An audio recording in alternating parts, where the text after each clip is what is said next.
Halo, apa kabar pemirsa? Kita berjumpa dalam Warta Parlemen, informasi aktual seputar parlemen. Bersama saya Ratna Absari.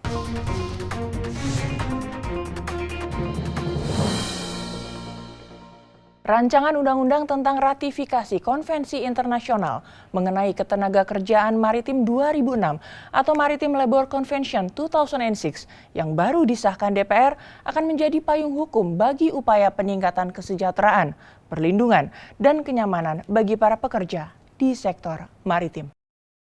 Ditemui di Gedung Nusantara 1 DPR RI Jakarta baru-baru ini, anggota Komisi 9 DPR Irma Suryani mengatakan dengan meratifikasi Maritime Labour Convention 2006 diharapkan dapat menjadi acuan dalam memberikan kesejahteraan, perlindungan, dan kenyamanan bagi pekerja di sektor maritim. Irma menambahkan pemerintah perlu melakukan koordinasi antar kementerian karena ada beberapa hal yang perlu diperkuat dalam hal regulasi agar undang-undang yang baru disahkan ini benar-benar dapat meningkatkan kesejahteraan pekerja maritim. Irma menyampaikan DPR RI bersama pemerintah berkomitmen akan melakukan sistem pengawasan yang lebih baik, sehingga ke depan diharapkan tidak hanya pekerja maritim di Indonesia saja yang ditingkatkan kesejahteraannya, namun yang berada di seluruh penjuru dunia juga dapat terlindungi hak-haknya seperti hak dalam pengupahan. Harus ada regulasi dan peraturan turunannya. Nah, kemudian juga yang paling penting lagi harus ada pengawasnya. Karena pekerja maritim kita itu tidak hanya ada di Indonesia loh.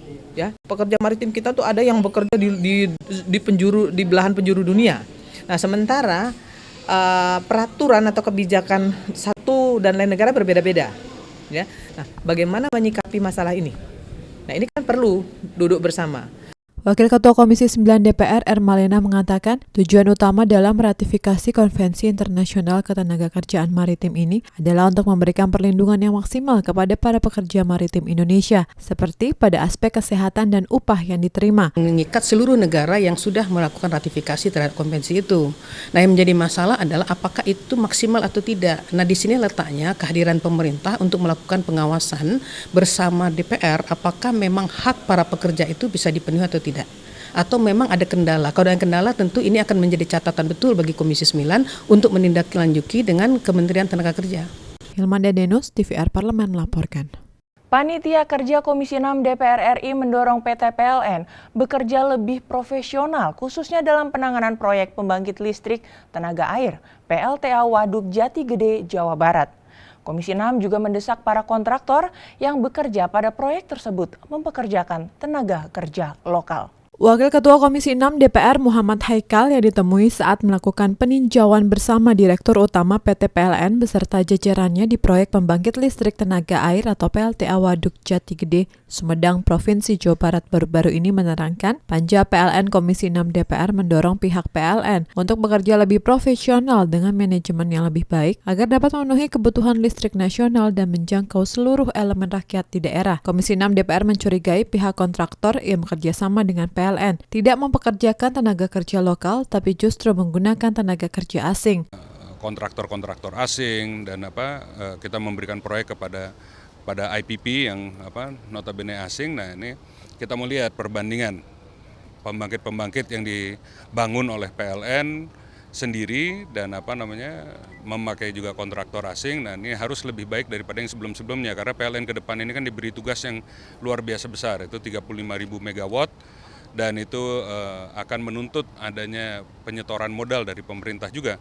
Nah, kita tentu kepingin lihat bahwa hasilnya itu ada dan bahwa manajemen daripada PLN itu profesional. Kita mau tinjau pembangunan yang sedang dalam proses. Nah, ini menggunakan juga kontraktor asing, juga kita lihat bahwa kita pastikan bahwa tenaga kerjanya juga mayoritas orang lokal. Anggota Komisi 6 DPR Ihsan Yunus mengatakan kebutuhan listrik dan fasilitas yang ada harus sinkron dan itu harus dapat dipenuhi oleh PLN. Ihsan menambahkan harus ada perjanjian yang jelas antara PLN dengan kontraktor dalam hal ini pemberdayaan pekerja lokal dalam proyek pembangkit listrik ini. PLTA ini tidak mengganggu fungsi utama dari waduk itu sendiri, yaitu untuk irigasi. Hanya tadi kami mendorong dan menyarankan agar adanya perjanjian antara PLN dengan EPC, dalam hal ini kontraktor, untuk membuat perjanjian tambahan mengenai batas minimum pekerja lokal. Karena kita lihat banyak pekerja-pekerja luar yang ditarik untuk mengerjakan waduk ini, namun kalau memang pekerjaan itu tidak bisa dilakukan, kami paham harus dari luar negeri, tapi kami meminta agar ada batas maksimum atau batas minimum untuk dari luar dan batas maksimum dari kami. Dari Sumedang, Jawa Barat, Ridwan, TVR Parlemen melaporkan.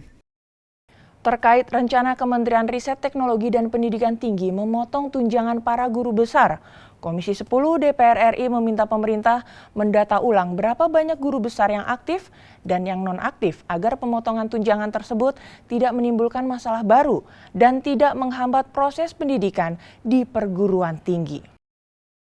Pemerintah berencana melakukan pemotongan tunjangan dan penundaan pangkat guru besar. Ini akan dilaksanakan pada tahun 2017 dengan catatan jika para guru besar ini tidak melakukan penelitian dan kajian ilmiah yang dipublikasikan. Rencana pemotongan tunjangan tersebut untuk mendorong dan memotivasi para guru besar untuk melakukan tugasnya lebih giat lagi. Wakil Ketua Komisi 10 DPR Sultan Adil Hendra mendukung langkah pemerintah terhadap kebijakan pemotongan tunjangan guru besar. Menurutnya hal ini dilakukan supaya para guru besar bisa lebih produktif. Namun pemotongan tunjangan ini harus diverifikasi terlebih dahulu. Jangan sampai guru besar yang aktif mengajar malah terkena pemotongan anggaran. Jadi kalau pemerintah memberikan warning, memberikan sesuatu tindakan apabila seorang guru besar yang sudah diberikan fasilitas oleh negara dalam hal misalnya tunjangan tidak melaksanakan tugasnya, kita Komisi 10 mendukung itu.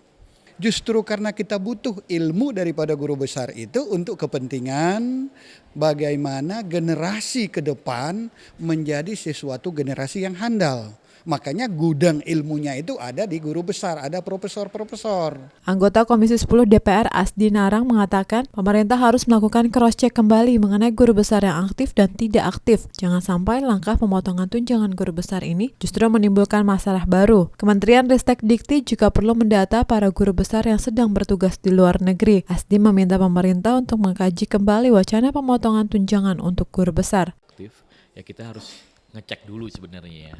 Yang mungkin mereka tidak aktif karena ada urusan-urusan di luar atau ditugaskan keluar. Ini harus kita cek kembali kebenarannya. Dan memang kalau di berita luar kan memang ada bahwa banyak guru-guru besar ini tidak aktif. Padahal menurut kami ya, menurut saya biasanya mereka ya ada mungkin ditugaskan keluar atau kemana lah, ada urusan di luar, itu harus dicek lagi kembali. Andre, TVR Parlemen melaporkan. Demikian Warta Parlemen kali ini, sampai jumpa pada Warta Parlemen berikutnya. Terima kasih atas perhatian Anda. Wassalam.